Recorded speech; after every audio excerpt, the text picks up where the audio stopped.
أعوذ بالله من الشيطان الرجيم. بسم الله الرحمن الرحيم. الحمد لله رب العالمين، والصلاة والسلام على سيد المرسلين وعلى آله وصحبه أجمعين. رب اشرح لي صدري ويسر لي أمري واحلل عقدة من لساني يفقه قولي. سبحانك لا علم لنا إلا ما علمتنا إنك أنت العليم الحكيم. ولا حول ولا قوة إلا بالله العلي العظيم. Kitab Minhajul Abidin, muka surat 13, baris yang ke-13 daripada atas. Surat 13, baris yang ke-13 daripada atas. Qala al-muallifu rahimahullahu ta'ala wa nafa'ana bi'ulumihi amin. Dan yang demikian itu,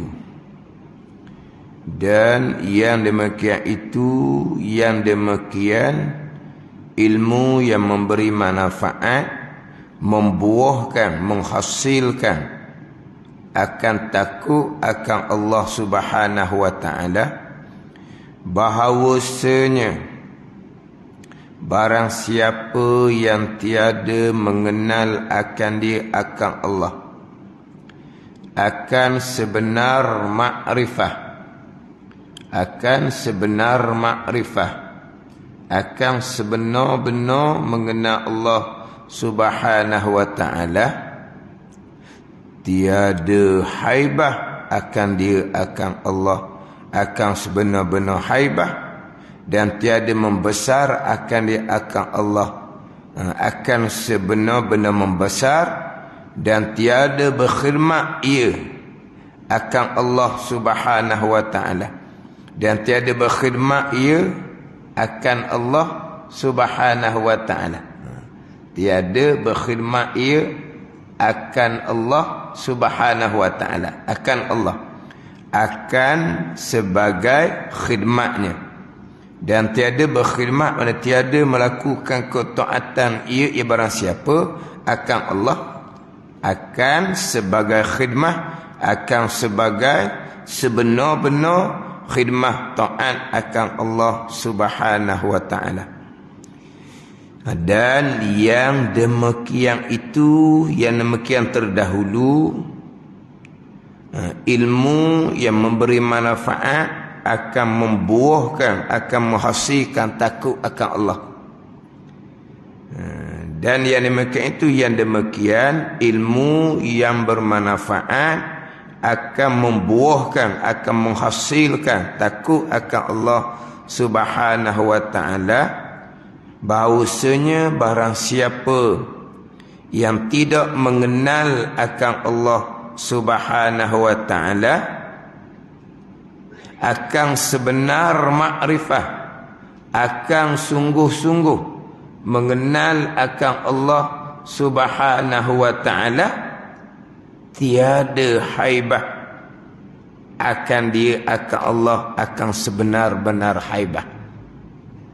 Orang yang tiada mengenal akan Allah, akan sebenar-benar makrifah, sebenar-benar mengenal akan Allah, tiada haibah, tiada gurun, tiada takut akan dia akan Allah, akan sebenar-benar haibah, dan tidak membesar akan dia akan Allah, akan sebenar membesar akan dia. Orang yang tiada mengenal akan dia akan Allah, akan sebenar-benar makrifah, yang mana daripada ilmu yang beri manfaat, daripada ilmu yang beri manfaat, dimulai dengan ilmu yang pertama, yang terdahulunya, pertama-tama mengenal akan Allah Subhanahu wa ta'ala, itu mengenal akan Allah untuk sah iman. Itu mengenal akan Allah untuk sah agama. Kemudian yang menghasilkan, yang membuahkan sebenar-benar takut, yang menghasilkan, yang membuahkan sebenar-benar membesar akan Allah, itu bergantung kepada ketinggian makrifah. Orang yang sampai tahap sebenar-benar makrifah. Ni hak sebenar-benar makrifah ni, makrifah aulia. Adapun makrifah hak pertama-tama, hak tu untuk sah iman, itu untuk sah agama. Itu untuk sah iman, itu sah agama. Yang mana hak pembicaraan, hak makrifah, permulaan agama dibicara di perkara yang pertama dahulu. Sekarang masuk kepada perkara yang kedua, ataupun kita sebut sebab yang kedua. Kenapakah Imam Ghazali kata wajib dahulukan ilmu atas ibadah? Wajib dahulukan ilmu atas ibadah. Yang Ghazali ulang-ulang. Kenapa wajib dahulukan ilmu atas ibadah? Yang mana di akabah ilmu ni, akabah yang pertama, Imam Ghazali dia sekalikan ilmu ibadah. Tajuk ilmu. Tajuk akabah yang pertama, akabatul ilmi. Tajuknya ilmu. Tapi Imam Ghazali dia sekalikan bicara ilmu dan ibadah. Di ilmu lain, ibadah lain. Ada orang yang berilmu tanpa beribadah. Ada orang yang rupa ibadah tapi tanpa ilmu. Jadi ilmu lain, ibadah lain. Sekarang ni tajuknya tajuk ilmu. Tapi Imam Ghazali disebut ilmu dan ibadah. Disebut sekali. Walaupun tajuk ilmu. Dimulai dengan Allah Ta'ala utuskan Rasul kerana ilmu dan ibadah. Diturunkan kitab kerana ilmu dan ibadah. Yang diumpamakan dengan dua permata. Orang yang mengajar penekanannya ilmu dan ibadah. Orang yang memberi nasihat, nasihat yang sebenar, nasihat ilmu dan ibadah. Orang yang tilik fikir agama yang sebenar, ilmu dan ibadah. Jadi Imam Ghazali tak cerah dua tu. Ilmu, ibadah. Ilmu, ibadah. Walaupun tajuknya ilmu. Tajuknya ilmu. Ibadah satu, ilmu satu. Jadi Imam Ghazali sekalikan dua ni. Tapi antara kedua-dua ni, yang mana Imam Ghazali kata terdahulunya, yang sebenar-benar bagi hamba dalam kehidupan, jangan bersibuk, jangan memayahkan, jangan memenatkan, melainkan kerana dua je, ilmu dan ibadah dalam kehidupan kita ni. Nak fikir, nak tilik dalam kehidupan kita, kena fikir dua ni je, ilmu ibadah, ilmu ibadah. Ni dalam kepala otak kita ni, biar dua ni je, ilmu ibadah. Lepas tu dok kerja buat lah. Kita nak cari ilmu atas dunia, kan ada bekal dunia. Kita nak buat ibadah atas dunia, kena cari bekal dunia. Kita bukan malaikat. Tapi kita cari bekal dunia sekalipun, matlamat kita ilmu dan ibadah. Kita cari bekal dunia, kerja dunia ni, matlamat kita ilmu ibadah. Matlamat kita apa? Akhirah. Tapi matlamat kita akhirah, Tuhan jadikan kita sebagai manusia biasa, hidup atas dunia, maka tak boleh lari daripada menyediakan bekalan untuk hidup atas dunia. Allah jadikan kita malaikat, tak payah kerja lah. Sebab tak makan, tak minum. Allah jadikan kita manusia biasa. Jadi dalam perjalanan akhirah, kita kena ada bekal dunia lah sebagai perjalanan. Memanglah dunia ni bukan tempat sebenar. Perjalanan. Macam kita lah. Kita tempat sebenar, tuju Kuala Lumpur.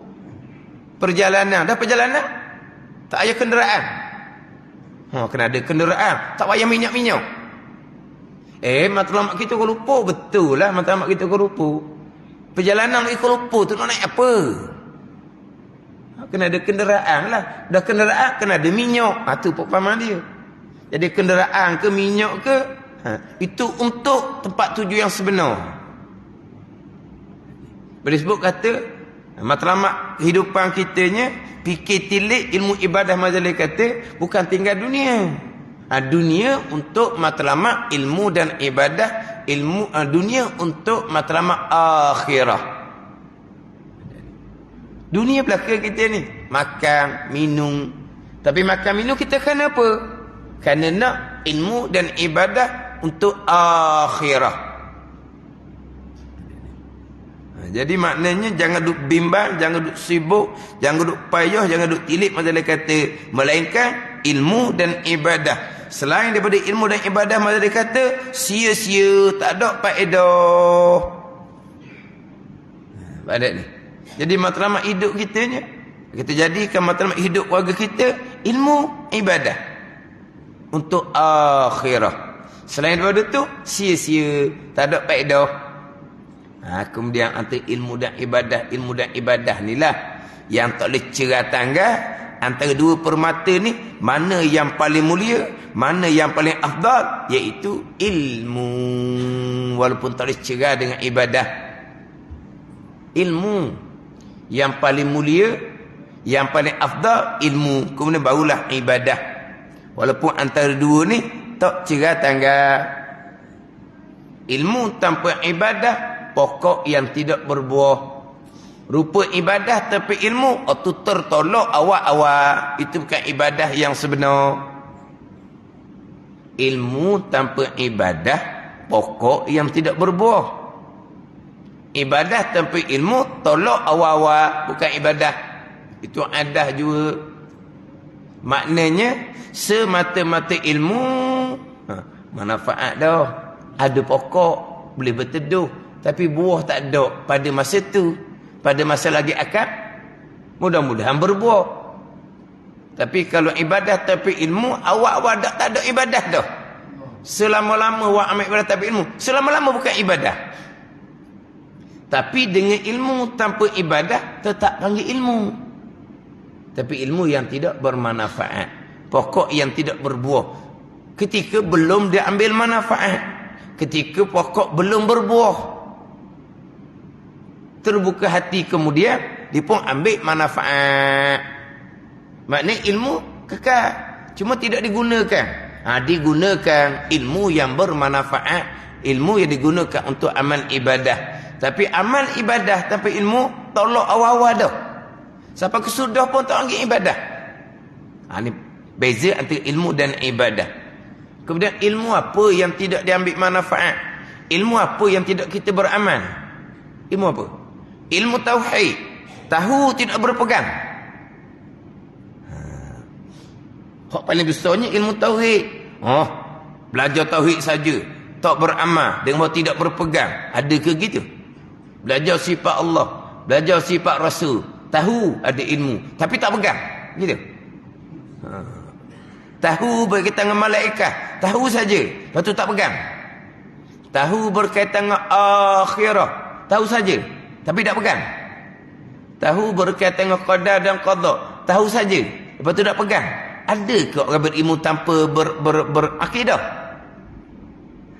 Kalau betul ada berilmu tanpa beramal, berilmu tanpa berakidah, mengekali akidah yang kafir, hak inilah orang berilmu yang tidak beramal, masuk neraka dahulu disembah penyembah berhala. Mu'azzabun min ubadil wasan. Hak inilah orang yang berilmu tidak beramal, akan dimasukkan ke dalam neraka lebih dahulu daripada penyembah berhala. Hak mana ni? Hak ilmu akidah lah. Dia berilmu dengan ilmu akidah. Ini akidah yang sebenar, ni akidah yang kafir. Biar dia nak pegang akidah yang kafir, dia tak mau beramal dengan ilmu dia. Maka kafir dia dengan tahu. Penyembah berhala kafir dengan jahil. Hak kafir tahu ni lah masuk neraka dahulu daripada kafir hak jahil penyembah berhala. Orang ni kata ada ilmu tak beramal akan diazab di dahulu penyembah berhala. Ilmu akidah. Ada orang beramal. Ilmu pekoh. Dia tahu sangat bab semayang tapi tak semayang. Pelik tu. Tahu bab semayang, belajar bab ukur akal semayang, semayang tak pernah pun ada. Hak ramanya semayang rajin, belajar tak peduli. Tu hak ramah. Dia kalau bak pekoh, cuba tanya dia bak hukum pekoh ke dia. Bak hukum taharah ke, bak hukum semayang ke, dicai. Tapi semayang dong. Ada? Ada ilmu tak beramal? Apa ni? Hak wajib-wajib tu lah. Tak ada. Tu contohlah. Ada ilmu tak beramal. Ilmu ada hak berkaitan dengan mata, telinga, lidah, perut, parah, tangan, kaki. Hak mana yang ni yang dibenarkan pada syarak, hak mana tidak dibenarkan pada syarak, tahu belaka. Mata, jangan tengok perkara yang bergiam-giam, tapi tengok juga. Tu ada ilmu tak beramal. Tu neraka lah jika kalau tidak diampuni, tapi tak akan masuk neraka lebih dahulu penyembah berhala, sebab penyembah berhala ni kafir. Ni buat dosa bukan kafir. Kalau kata bak lidah contohnya, tahu belaka mengumpat tu haram. Beramal dengan ilmu tinggal mengumpat. Ke ada orang jahil? Mengumpat haram? Saya ingat ke makruh je. Ada jahilnya, tak tahu pun mengumpat tu haram. Mengumpat haram ijma' ulama'. Orang tahu belaka mengumpat haram, tapi beramal tak? Tinggal tak perbuatan mengumpat yang haram ijma' ulama' tu? Tak tinggal. Panggil apa tu? Ada ilmu tak beramal. Ni neraka jika tidak diampuni oleh Allah, tetapi tidak akan mendahului penyembah berhala, sebab orang mengumpat tak kafir. Tapi panggil apa ni? Ada ilmu tak beramal. Tu contoh. Nak kata ada ilmu tak beramal, hak setara mana? Hak paling nak kena tekan adalah ilmu tasawuf.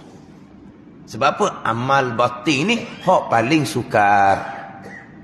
Tahu sifat kecelaan, tapi kita bersih dah hati kita daripada sifat kecelaan, riak, ujub, takabur, hasad. Tahu sifat kepujian, kita semah dak sifat kepujian ke dalam hati kita. Ni hak amal batin. Ilmu tetap fadhu'in tasawuf, amal. Ni amal. Ni nak kena mujahadah. Tapi ilmu yang paling besar, ilmu iman akidah, itu pasti berakidah. Tu kedudukan ilmu dengan amal.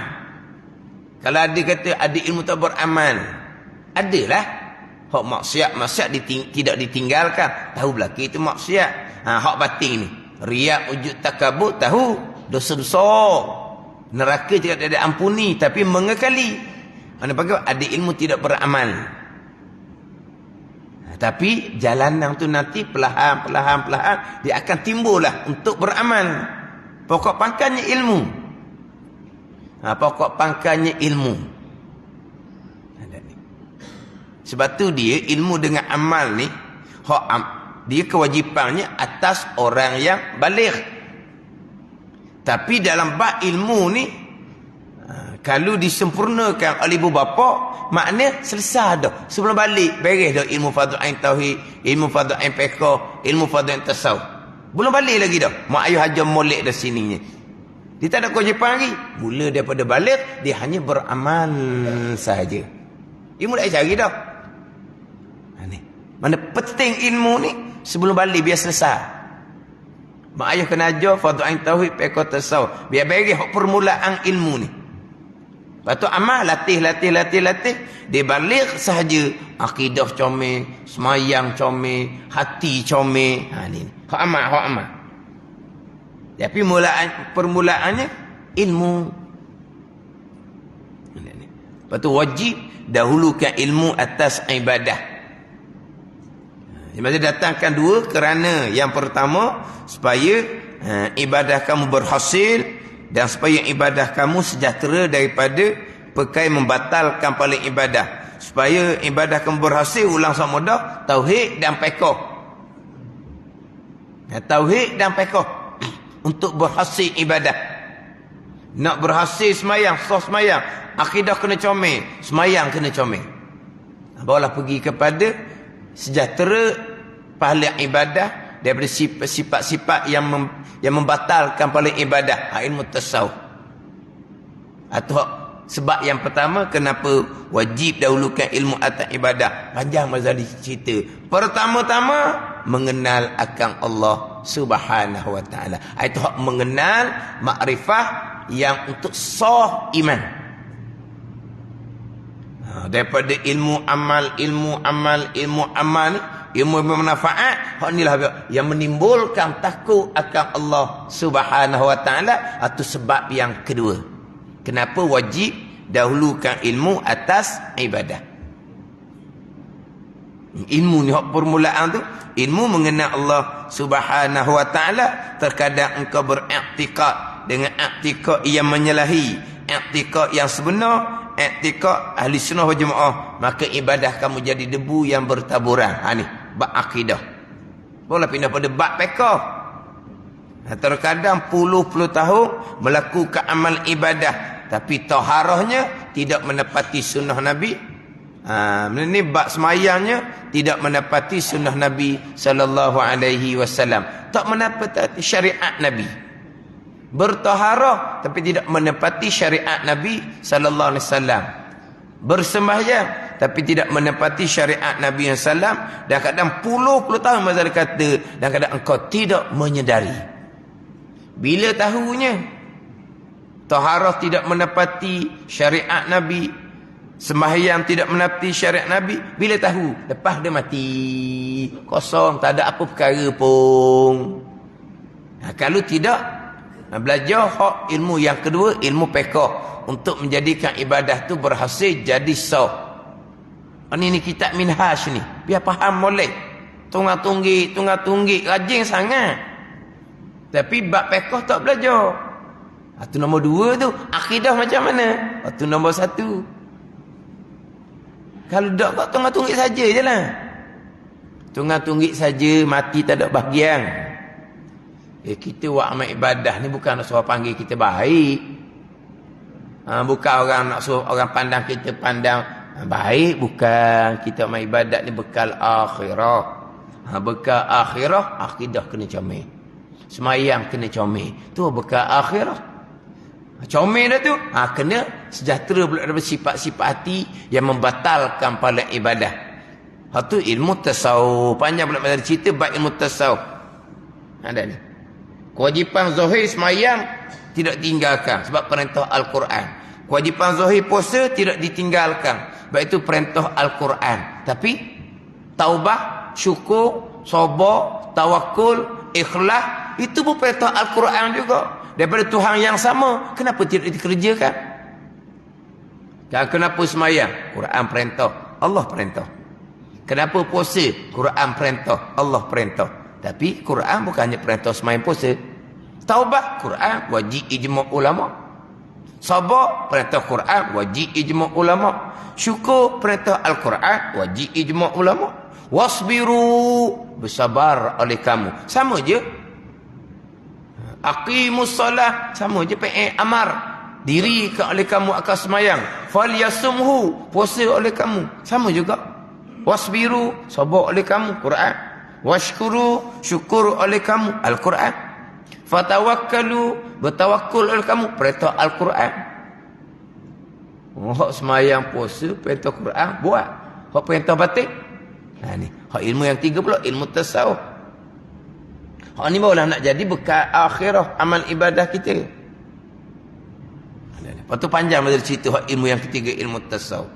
Daripada 3 ilmu ni lah, dengan amal akan membuahkan, menghasilkan. Sebab yang kedua, kenapa kau wajib dahulukan ilmu atas ibadah? Menghasilkan takut akan Allah dan haibah akan Allah Subhanahu wa ta'ala. Ilmu yang bermanfaat. Ni faham boleh? Ilmu yang bermanfaat. Ini bicara ilmu agama. Ya, ilmu agama lah ni. Tapi yang bermanfaat. Mana? Ilmu tauhid, ilmu fiqh, ilmu tasawuf. Susunan tu kena jaga. Ilmu tauhidnya tak belajar, fiqh comel macam mana pun, ilmu tasawuf comel macam mana pun, tidak ada manfaat. Tidak ada manfaat. Nak bermanfaat, tauhid yang pertama, fiqh yang kedua, tasawuf yang ketiga. Dengan ilmu tauhid semata-mata bermanfaat. Dengan ilmu tauhid selamat daripada kekal neraka Allah Subhanahu wa taala. Bermanfaat. Naik pada ilmu fiqh pula bermanfaat. Sebab apa? Sah amal ibadah. Sah amal ibadah. Naik pada ilmu yang tiga, ilmu tasawuf, bermanfaat. Sebab apa? Amal ibadah yang sah tadi berpahala, dan pahala tu selamat daripada perkara membatalkan pahala. Barulah bermanfaat ilmu tauhid, fiqh, tasawuf. Tauhid saja, fiqh, tasawuf tak peduli, bermanfaat. Tapi setakat selamat daripada kekal neraka, tak selamat dari neraka Jahannam. Kena pindah pada ilmu fiqh. Akidah comel, nak sah semayang, nak sah puasa, nak sah haji, fiqh kena comel. Sah lah semayang, puasa, haji, fiqh comel. Sah saja. Ikhlas, nak pahala ke tidak? Tu bagi pada ilmu tasawuf. Bermanfaatlah ilmu yang ketiga, ilmu tasawuf. Ni tasawuf situ, tasawuf sini, tasawuf situ. Itu bukan ilmu yang bermanfaat. Kalau tauhid, fiqh tak peduli. Ada orang pasang gitu. Dia perasan dia bapak tasawuf lah. Dia pakar tasawuf. Dia bidang tasawuf. Gimana tempat tasawuf? Tauhid tempat tu ada ke tidak? Fiqh di tempat tu ada ke tidak? Tak ada. Tak ada manfaat. Kenapa dia ajar tasawuf gitu? Dia tidak ada ilmu tasawuf yang sebenar. Itu bukan guru yang mursyid. Bukan guru tasawuf yang sebenar. Bukan guru tasawuf yang sebenar. Sebab tu guru yang alim dalam ilmu tasawuf, tu guru yang sama yang ajar tauhid, tu guru yang sama yang ajar fiqh. Ada ni. Saya mengaji tu guru mengajar tasawuf yang mursyid sungguh.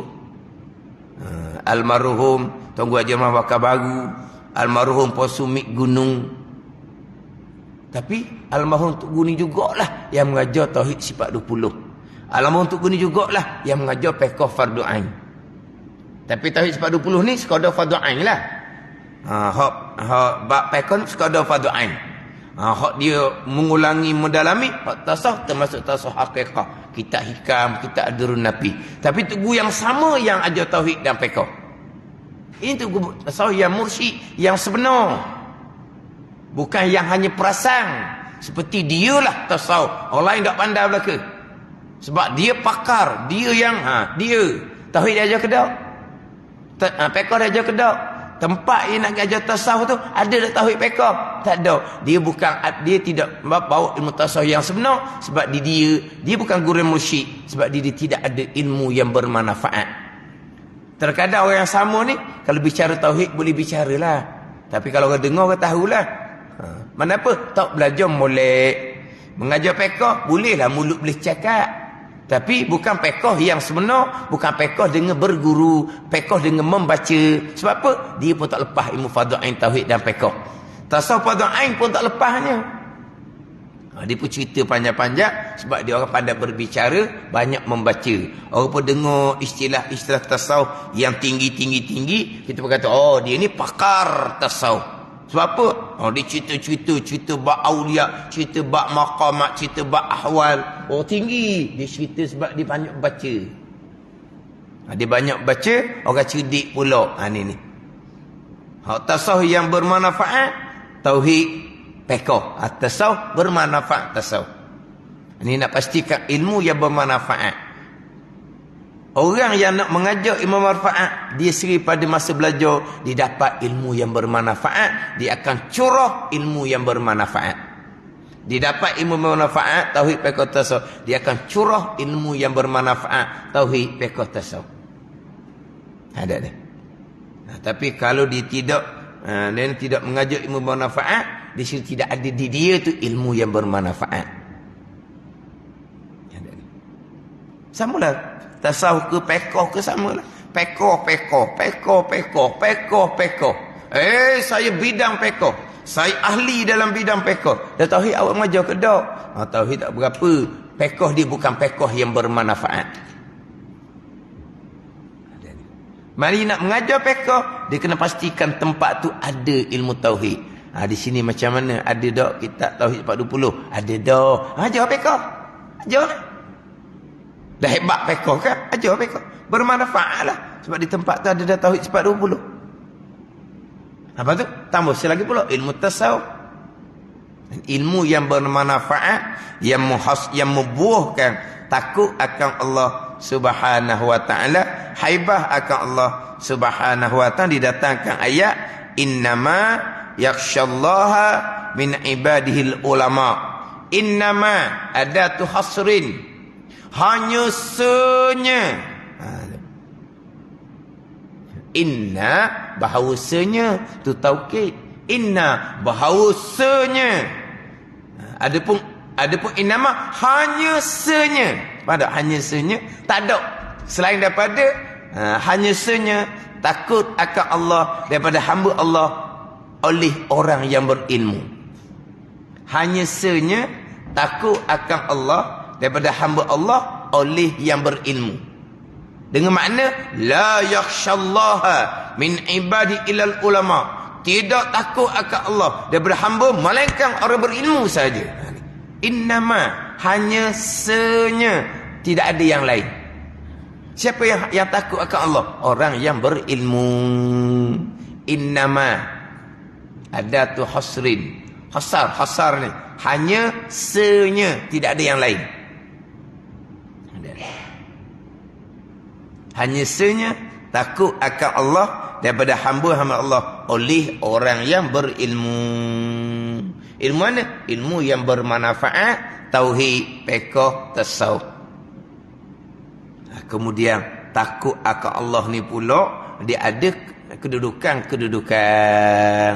Bertambah tinggi makrifah, bertambah tinggi takut akan Allah. Nak dapat ketinggian makrifah ni lah, mari daripada amal ibadah, wajib sunat.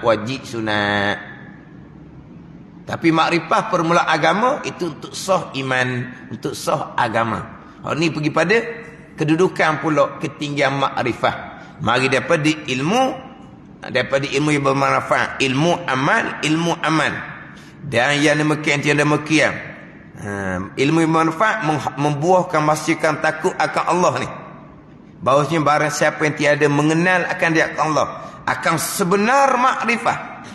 Tiada mengenal akan dia akan Allah, akan sebenar makrifah. Tiada haibah akan dia, akan sebenar-benar haibah. Tiada gerun akan Allah, akan sebenar-benar gerung. Dan tiada membesar akan dia, akan Allah, akan sebenar-benar membesar akan dia. Hak sebenar-benar haibah, hak sebenar-benar membesar akan Allah. Kalau tidak ada makrifah, hak sebenar-benar makrifah. Ada makrifah kena Allah, takutlah akan Allahnya, sebenar-benar takut. Ini bergantung pada kekuatan dalaman. Orang yang ada makrifah kena Allah, dia akan membesarkan Allah. Tapi sebenar-benar membesar ke tidak?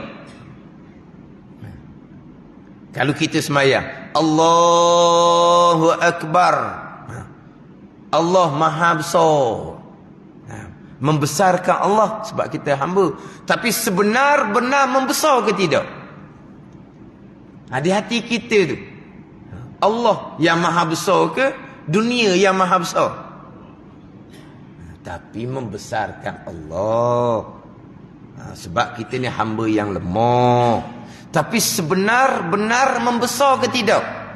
Tidak akan dapat sebenar-benar membesar, melainkan orang yang dapat sebenar-benar makrifah. Ini hak makrifah khasah, makrifah awliya. Kita ada ilmu, kita takut akan Allah, gerun akan Allah. Tapi takut terus naik. Ada ketika takut, ada ketika berani. Sebab tu mudah-mudah buat maksiat. Takut. Tapi buat maksiat takut. Ada ni. Tapi sebenar-benar takut. Taklah tu.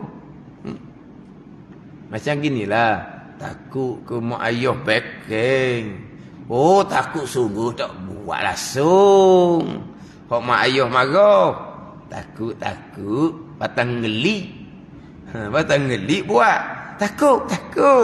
Tapi takut sungguh gitu. Pada ngelik. Tak nampak di mata sikit kok.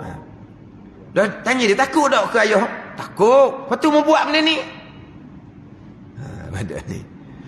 Hok tak takut tu dia canggih menyacang lalu depan. Tak berani tu. Mak ayah dia dicangguh gitu je. Cangguh. Nyacang dia cangguh. Tu baru hebat. Ni takut ngeri. Ke depan. Lepas tu ke belakang. Macam-macam dia buat. Sebab apa? Bukan sebenar-benar takut. Kalau sebenar-benar takut, tak sudah hasut lah. Tak sudah hasut. Ayahmu tak ada. Marilah. Ayahmu tak tahunya. Tak sudah bimbang lah. Dok. Tu takut sungguh tu. Takut sungguh. Tak sudah hasut lah. Tak sudah pujuk lah. Dah. Dah. Lari dulu lagi. Tambuk. Tu takut sungguh. Tapi kalau hak takut juga, orang pujuk, orang hasut, dia turut. Tapi hak hebatnya tadilah. Canggih lalu. Lawang depan-depan mata hidung ayah. Baru je. Jadi maknanya, ada makrifah, wa aman ibadah, selain puasa dok tinggal, takut akan Allah. Membesarkan akan Allah. Tapi sebenar-benar takut. Sebenar-benar membesar. Tidak akan dapat sebenar-benar takut, sebenar-benar membesar, melainkan dapat sebenar-benar makrifah. Sebenar-benar makrifah mai daripada ibadah wajib sunat. Tapi ibadah mana ni? Yang terhasil daripada ilmu yang bermanfaat, tauhid, fiqh, tasawuf. Ni tak nak cerita ni. Kita kena masuk kebesaran Allah. Kena masuk kebesaran Allah. Nak masuk mana? Yang ada dalam hati ni kebesaran duniawi. Nak masuk macam mana? Dalam hati kita ni ada satu hati je. Ma ja'ala li rajulin qalbaini fi jawfi. Jadi jadikan bagi seseorang dua hati dalam rongga dia. Ada satu hati je, bukan ada dua. Bila hati sudah membesar duniawi, macam nak membesar akan Allah, sebenar-benar membesar. Nak masuk macam nak buang dunia hati. Ada peringkat. Bukan kata boleh masukkan kebesaran Allah. Masukkan kebesaran Allah. Dia ingat benda yang macam mana barangkali. Orang yang buat tuan suruh tu membesarkan Allah tu. Sekodarlah. Orang ada makrifah mengenal Allah untuk sah iman. Waktu dak bicara waktu makrifah tu. Waktu makrifah permulaan agama. Pekoh comel, tasawuf comel, dia akan takut akan Allah. Sekadar dia lah. Dia akan membesarkan Allah sekadar dia. Tapi nak dapat sebenar-benar haibah, sebenar-benar takut. Nak dapat sebenar-benar membesar, melainkan kena dapat sebenar-benar makrifah. Sebenarnya makrifah ni makrifah aulia. Ada orang mengajar tasawuf, makrifah aulia ni lah permulaan agama dia kata. Tu karut-marut awal lagi. Hak makrifah sebenar-benar ni, makrifah khasah ni, makrifah yang ditakhsiskan dengan nur ni. Hak ni dia kata makrifah permulaan agama. Hak ni tasawuf karut, bukan tasawuf yang sebenar. Pada kitab Minhaj ni, ilmu yang pertama-tama mengenal Allah. Itu hak makrifah permulaan agama. Hak ni dapat dah sebenar-benar makrifah. Mana sebenar-benar makrifah? Makrifah aulia lah tu sebenar-benar mengenal akan Allah Subhanahu wa taala. Tanda ni. Gerun takut akan Allah, sebenar-benar gerun, sebenar-benar takut. Membesar akan Allah, sebenar-benar membesar. Itu hak makrifah aulia. Jadi orang yang tiada mengenal akan Allah, bagaimana mengenal makrifah yang sebenar, tiada haibah akan dia akan Allah, akan sebenar haibah, dan tiada membesar akan dia akan Allah, akan sebenar membesar akan dia akan Allah, dan tiada berkhidmat ia, tiada melakukan ketaatan ia, dan tiada berkhidmat ia, tiada melakukan ketaatan ia akan Allah. Dia nak ada akan Allah. Tiada berkhidmat ia barang siapa akan Allah Subhanahu wa taala. Akan Allah Subhanahu wa taala akan sebagai khidmatnya. Alhamdulillah. Tiada khidmat, tiada beribadah, tiada taat akan Allah akan sebagai khidmat yang sebenar. Taat yang sebenar ni comel zahir batin, sama zahir batin. Ini baru sebenar-benar taat. Mana kalau mulut kata Allahu Akbar, hati pun membesarkan Allah. Perbuatannya rokok, perbuatannya sujud, hati membesarkan Allah. Benar-benar rokok sujud kepada Allah. Khidmat akan Allah, taat akan Allah. Semayang akidah comel, semayang pekoh comel, semayang ikhlas, tapi rokok gitu je. Rokok tubuh je. Sujud tubuh je. Hati lala. Ini bukan sebenar-benar khidmat taat akan Allah. Tapi panggil semayang lah. Sebab apa? Akidah dia betul, pekoh dia betul, hati dia ikhlas, semayanglah tu. Tapi sebenar-benar taat gitu. Sebenar-benar taat, hak luar, hak dalam sama. Luar sebut apa? Luar buat apa? Rokok sujud itu perbuatan, sujud itu perbuatan. Tapi masa sujud tu hati macam mana? Lala duk mikir hal dunia. Itu sebenar-benar khidmat, sebenar-benar taat akan Allah Subhanahu wa taala. Itu bukan sebenar-benar. Tapi semayang taat itu sah, boleh pahala. Tapi sebenar-benar dak seumpama tu dapat pahala yang sempurna ke tidak? Takkan dapat pahala yang sempurna. Sebab apa? Bukan sebenar-benar taat khidmat akan Allah. Waktu macam nak dapat khidmat taat akan Allah sebenar-benar, itu satu peringkat. Bergantung kepada kekuatan makrifah masing-masing. Orang ni tak akan dapat dalam masa sekelip mata. Jalan pintas tidak ada. Orang nak jalan pintas nak ni nak jembut ni.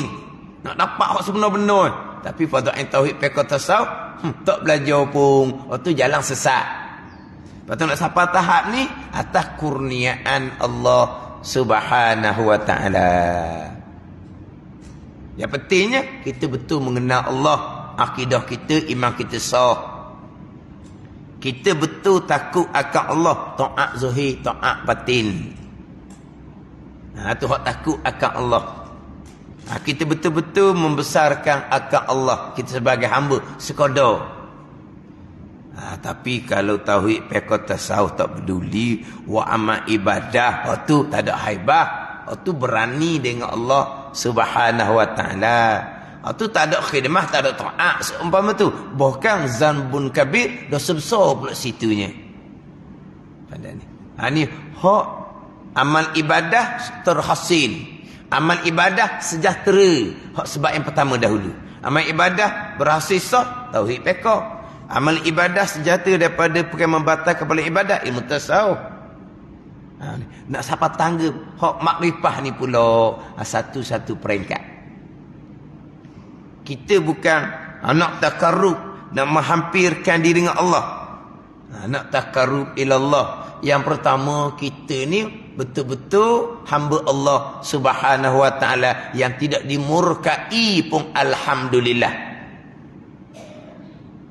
Yang Tuhan tidak murkai, yang Tuhan redha. Nak takarrub, nak hampir diri dengan Allah, hampir atas kurniaan.